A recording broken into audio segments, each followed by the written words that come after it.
आप सभी को हमारे प्रभु यीशु मसीह के नाम में अभिवादन।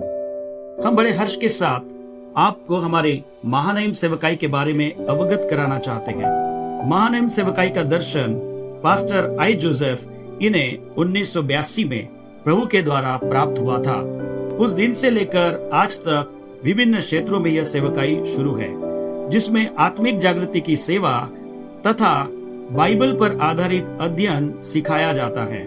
इस सेवा के अंतर्गत प्रत्येक कलीसिया में बेदारी के लिए प्रार्थना और प्रोत्साहन के लिए प्रचार कार्य किए जाते हैं, साथ ही सामाजिक कार्य किए जाते हैं। 2013 में समाज के हित में कार्य करने हेतु महानयम बहुउद्देश्य संस्था का पंजीकरण कर इसकी स्थापना की गई।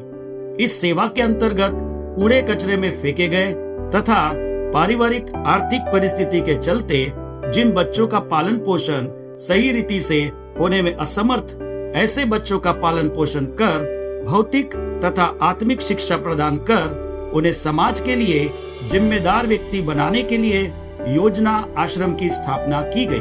भूखे को रोटी तथा निराधार लोगों के लिए फीडिंग द हंग्री इस उपक्रम के माध्यम से अन्न जल सामग्री उपलब्ध की जाती है।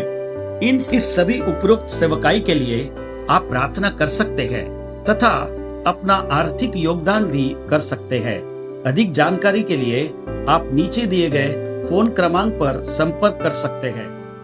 आप सभी को जय मसीह की। महानयम सेवकाई के माध्यम से हम आपके लिए लेकर आए हैं कबूतर की वाणी।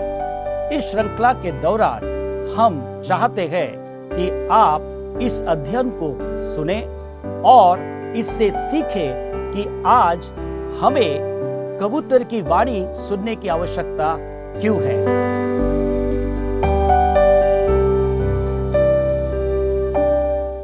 Greetings to you in Jesus' name. यीशु के नाम से आपका अभिवादन करते हैं। May God's grace once again haunt us that we may understand His word. फिर एक बार परमेश्वर का अनुग्रह हम सब का पीछा करे ताकि हम उसके वचन को समझ पाए। Let us go to one more character in the Old Testament, that is in the first book of the Bible. आइए हम फिर एक बार बाइबल के पहली पुस्तक में से एक और चरित्र को देखें। And let us turn to 5th chapter of Genesis. और उत्पत्ति अध्याय 5 को हम खोले। Let us read verse 28. और उसका वचन 28 पढ़े। It says, And Lamech lived 182 years and begat a son. जब लेमेक 182 वर्ष का हुआ तब उससे एक पुत्र का जन्म हुआ। And he called his name Noah, saying, This same shall comfort us concerning our work and toil of our hand. उसने यह कहकर उसका नाम नूह रखा। यहोवा ने जो पृथ्वी को शाप दिया है उसके विषय यह लड़का हमारे काम में और कठिन परिश्रम में जो हम करते हैं हमको शांति देगा। Beloved, there was a curse on the ground. और प्रियो, भूमि को श्राप दिया गया था। This we read in the 3rd chapter of Genesis. उत्पत्ति के 3 अध्याय में हम ये देखने को मिलता है। God cursed woman because of her initiative in committing sin. और परमेश्वर ने स्त्री को श्राप दिया था क्योंकि उसने जो काम किया था उसके लिए। God cursed Adam because he committed sin.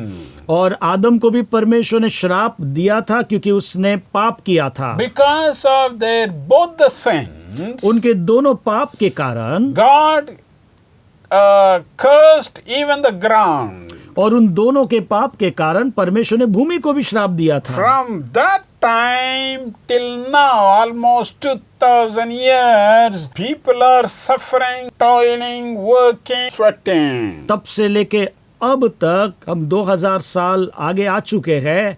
लोग परिश्रम कर रहे हैं, संघर्ष कर रहे हैं, कठिन तकलीफों से गुजर रहे हैं। That is why Lamech is naming the child's name as Noah. और यही कारण है कि लेमेक जब उसका पुत्र जन्म लेता है तो उसका नाम वह नूह रखता है। Noah means नूह का अर्थ होता है, it is comfort or rest. उसका अर्थ होता है शांति देने वाला। Rest from the toil of our hands. और हमारे कठिन परिश्रम से हमें शांति देगा। Concerning our terrible work, rest. और हमारे जो कठिन परिश्रम है उससे हमें शांति मिलेगी। Beloved, today, if we see the world, प्रियो, आज हम यदि संसार की ओर अपनी निगाहें लगाए, many are fed up because of the terrible works which are upon their shoulder. और कई लोग हमें दिखाई देते हैं जो कठिन परिश्रम के बोझ के तले दबे हुए हैं। Secondly, they are also fed up because of the sinful violence taking place everywhere. और साथ ही साथ हम देखते हैं कि लोग इससे भी परेशान हैं क्योंकि जगह जगह पाप बढ़ रहा है, हत्याएं हो रही है और सब कुछ निराशय हो चुका है। Everywhere bloodshed. हर जगह लहू ही लहू बह रहा है Brothers are hating each other and killing each other. और भाई भाई से नफरत कर रहा है और उसकी हत्या कर रहा है। Parents are being killed. माता पिताओं को भी हत्या की जा रही है। Terrible days, and we are reading in the newspaper, this is what is happening, and great violence has taken over in the world. और भयानक दिन हमें देखने को मिल रहे हैं। साथ ही साथ हम वर्तमान पत्र में भी पढ़ते हैं कि हमारा संसार किस और हमें ले जा रहा है। ऐसा लगता है कि अंत के दिनों की शुरुआत हो चुकी है। That is the reason these people, Lamech is fed up with the world, and he is naming the child as Noah. यही कारण है लेमेक भी अपने कठिन परिश्रम से परेशान हो चुका था और जब उसका बेटा जन्मा तो उसने उसका नाम नूह रखा। Now let us go to the same 6th chapter of Genesis आइए हम अध्याय 6 उत्पत्ति में जाते हैं and verse 11. और वचन 11। The earth also was corrupt before God.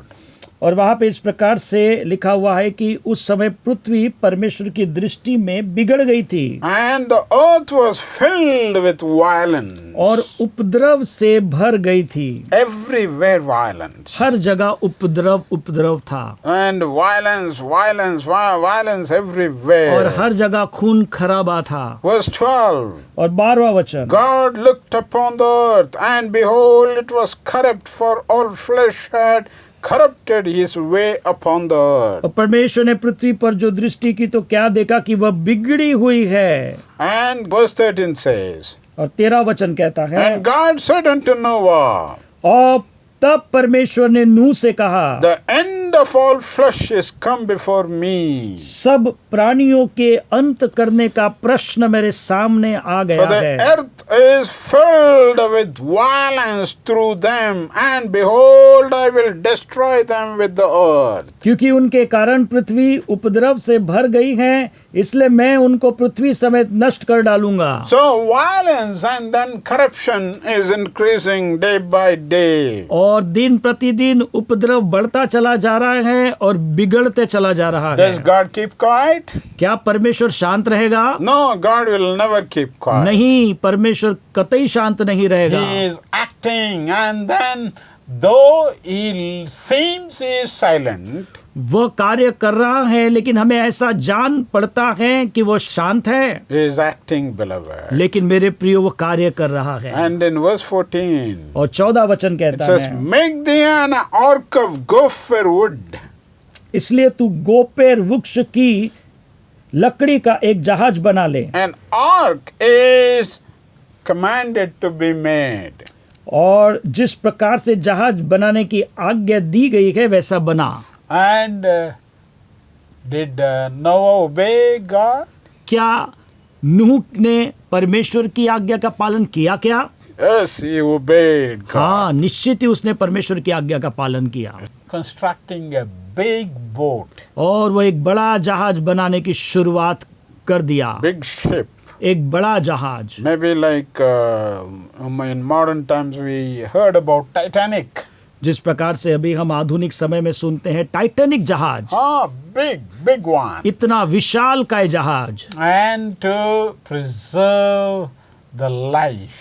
ताकि उसमें कुछ ऐसे जीवन हैं उनको वो सुरक्षित रख सके। To keep at least few species there and then to protect them. ताकि कुछ को वो वहां पे सुरक्षित रख सके और उनकी देखभाल कर सके, That again those pieces may spread and then multiply and God's glory be manifested. ताकि जब वे अपने वहां से बाहर निकले तब वे और बढ़ते चले जाए, फैलते चले जाए और उनके द्वारा परमेश्वर की महिमा होती जाए। And then in verse 18, फिर 18 वचन कहता है, it says, But with thee will I establish my covenant.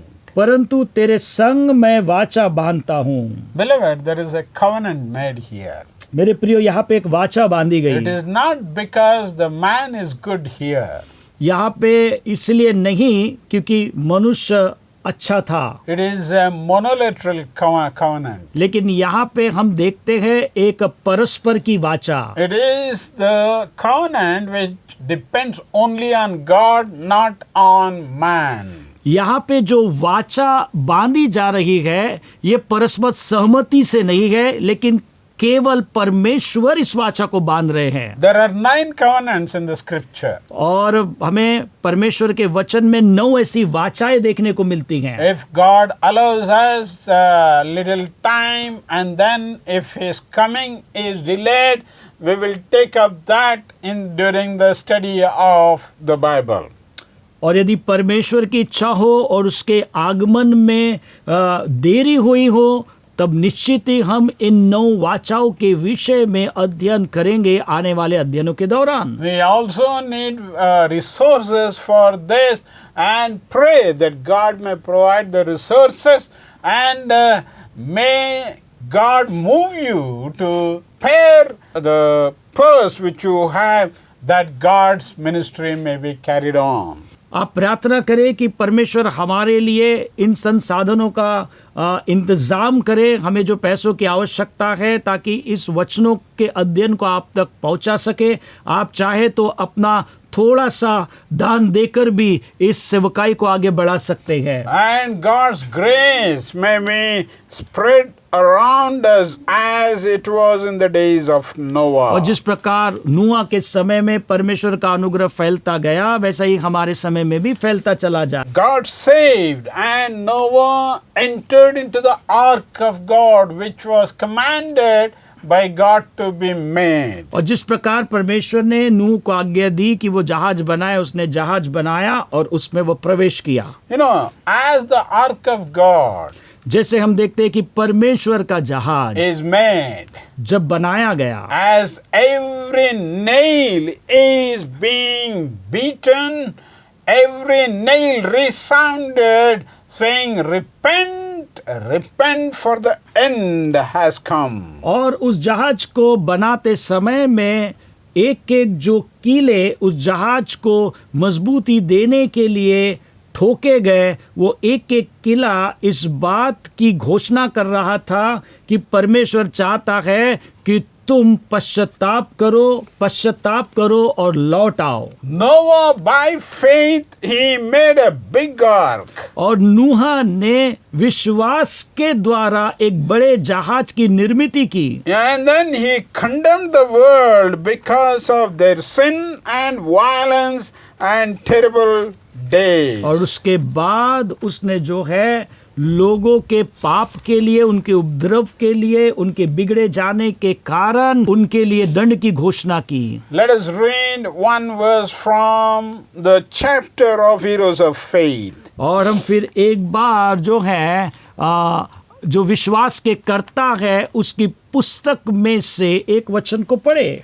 This chapter speaks about heroes of faith. क्योंकि ये जो अध्याय है विश्वास के कर्ता के विषय में बात करता है। 7th verse reads, और हम 11 अध्याय के वचन 7 में पढ़ते हैं, by faith Noah, विश्वास ही से नूह, being warned of God of things not seen as yet.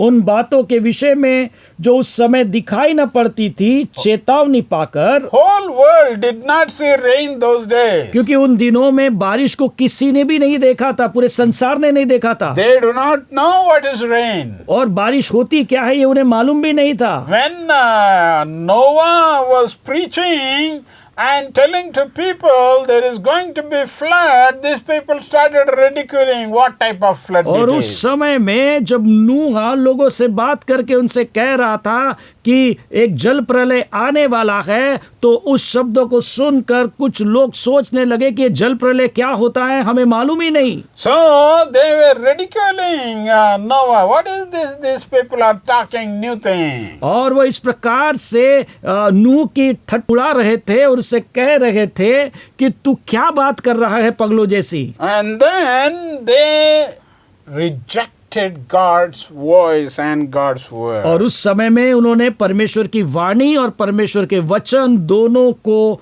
नकार दिया। So verse 7 says, by faith Noah, being warned of God of things not seen as yet, moved with fear. और वचन 7 इस प्रकार से कहता है, विश्वासी से नूह ने उन बातों के विषय में जो उस समय दिखाई न पड़ती थी चेतावनी पाकर भक्ति के साथ अपने घराने के बचाव के लिए जहाज बनाया। See, he has concern for his family also. और यहाँ पे हम देखते हैं उसे उसके परिवार की भी परवाह थी। Why did he prepare such a big ark? क्यों जरूरी था उसको ये बड़ा जहाज बनाने का? It says prepared an ark to the saving of his house.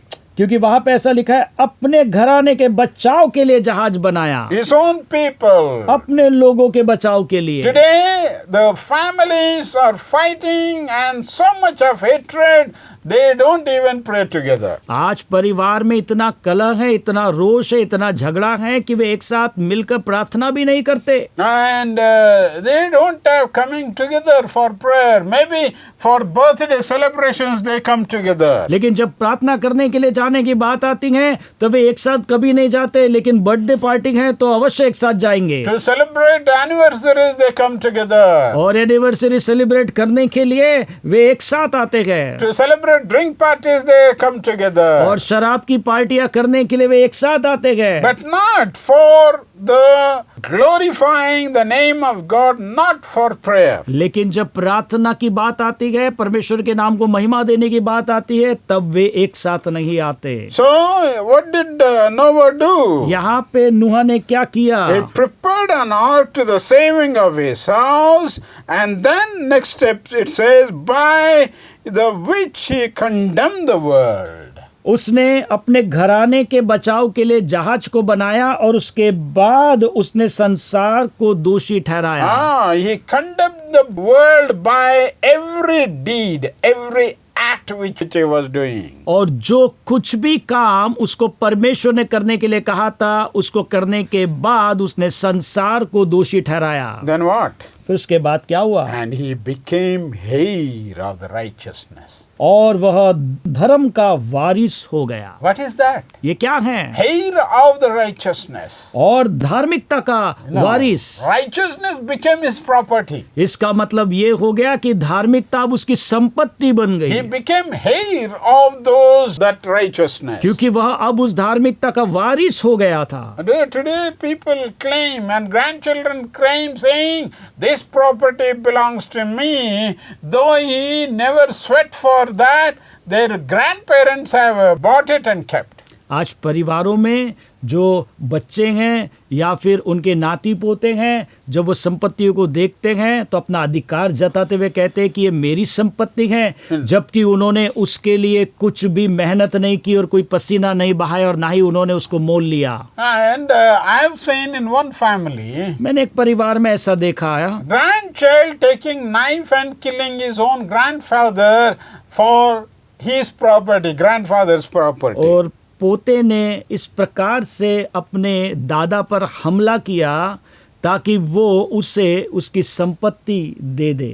Beloved, प्रियो, what is the heir? ये वारिसपन क्या है? It is not ancestral property which comes down. ये कोई पीढ़ी दर पीढ़ी आने वाली संपत्ति नहीं है। Here, Noah was a heir of righteousness. यहाँ पे नूह धार्मिकता का वारिस हो गया। That also he did it by faith. और ये उसे जो मिला विश्वास से मिला। Righteousness is not acquired. और यहाँ पे धार्मिकता जो है वह प्राप्त नहीं की गई है। He did not get it by his own efforts and good deeds. अपने भले कामों के द्वारा या अपने कर्मों के द्वारा उसने धार्मिकता को प्राप्त नहीं किया। This righteousness he got because of faith in the living God. ये धार्मिकता जो उसे प्राप्त हुई वो केवल और केवल परमेश्वर पे विश्वास करने के द्वारा प्राप्त हुई। Then God wants to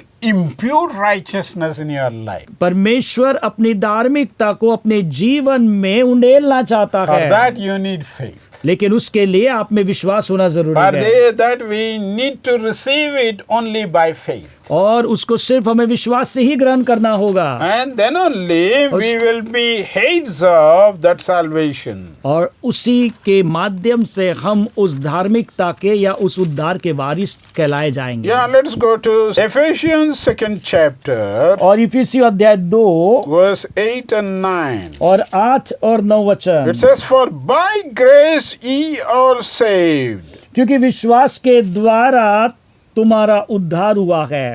It is not only by grace, but it says, by grace you are saved through faith. और केवल अनुग्रह से ही तुम्हारा उद्धार नहीं होता, And that लेकिन Yeah. विश्वास से होता है। And that not of yourselves, it is the gift of God. Hallelujah. और ये तुम्हारी ओर से नहीं वरन परमेश्वर का दान है। It is not of the works, verse 9. इस और 9वां वचन कहता है, न कर्मों के कारण। It is not lest any man should boast, because works will definitely boast us. ऐसा ना हो कि कोई घमंड करे, क्योंकि निश्चित ही हमारे जो काम है वो घमंड का रूप ले लेते हैं। Works will bring pride into our lives. क्योंकि जो काम जो हम करते हैं कई बार घमंड का रूप ले लेते हैं हमारे जीवन में। Works will bring pride and then we boast of our works. और घमंड जब हमारे जीवन में घर कर जाता है तब अपने कामों पे घमंड करने लगते हैं। Be careful to humble ourselves before God. इसलिए सावधान रहे ताकि हम परमेश्वर के सामने में नम्र और दीन बने। Now only through humbleness, we will get the grace of God. क्योंकि केवल दीनता और नम्रता के द्वारा ही हम परमेश्वर की ओर से अनुग्रह को प्राप्त कर It सकते is not हैं। by fighting. ये झगड़ा करने के द्वारा Let's नहीं। go to Hosea, आइए हम होशे की पुस्तक में चलते हैं 12th chapter, और अध्याय 12 and let us read verse 3. और उसका वचन 3, It says, और यहाँ पे इस प्रकार से लिखा है, He took his brother by the heel in the womb, and by his strength he had power with God. अपनी माता की कोखी में उसने अपने भाई को अलंगा मारा और बड़ा होकर वह परमेश्वर के साथ लड़ा। And then verse 4. और वचन 4, Yeah, he had power over the angel and prevailed. वह दूत से लड़ा और जीत भी गया। He wept and made a supplication unto him. वह रोया और उससे गिड़गिड़ाकर विनती की। He found him in Bethel, and there he spake with us. Bethel में वह उसको मिला और वही उसने हमसे बातें की। Beloved, he wept before God. मेरे प्रियो, वह परमेश्वर के सामने में रोया।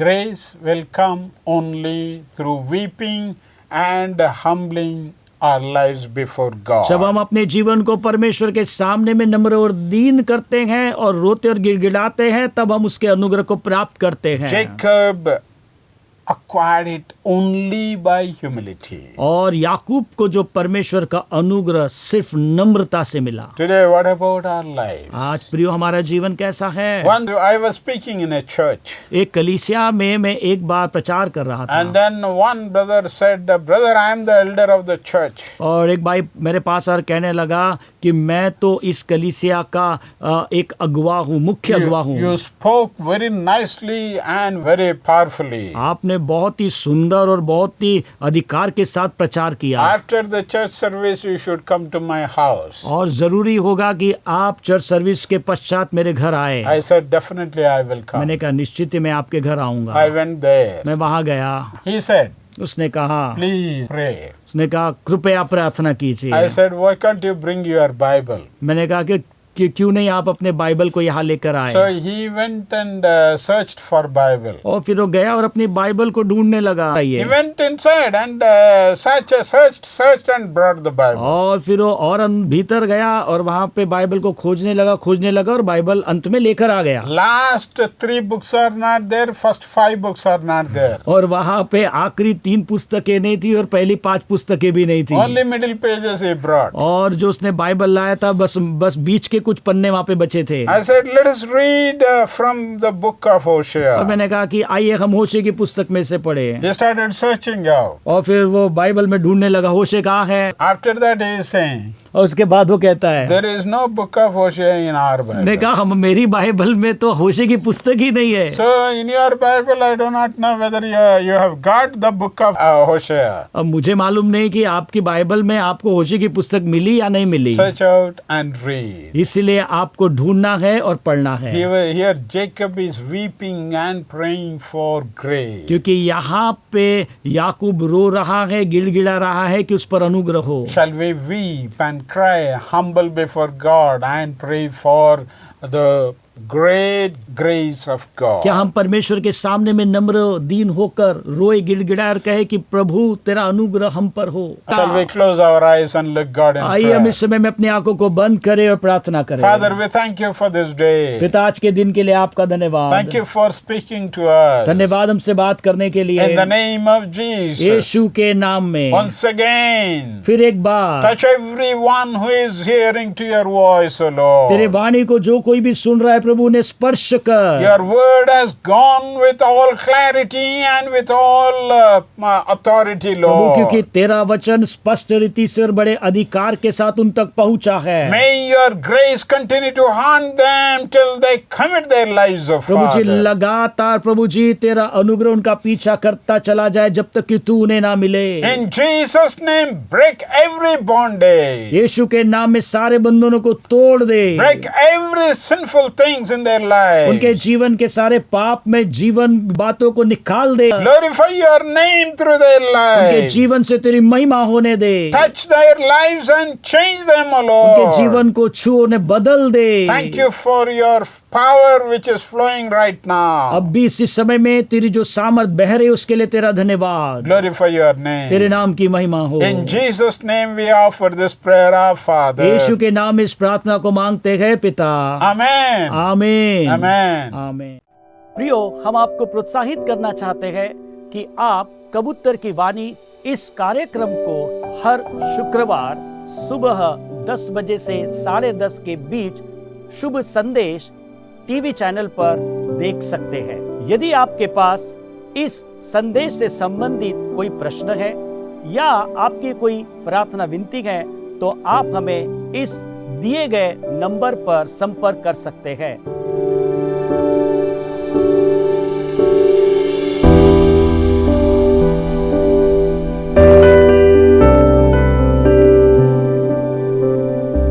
हम बड़े हर्ष के साथ आपको हमारे महानईम सेवकाई के बारे में अवगत कराना चाहते हैं। महानईम सेवकाई का दर्शन पास्टर आई जोसेफ इन्हें 1982 में प्रभु के द्वारा प्राप्त हुआ था।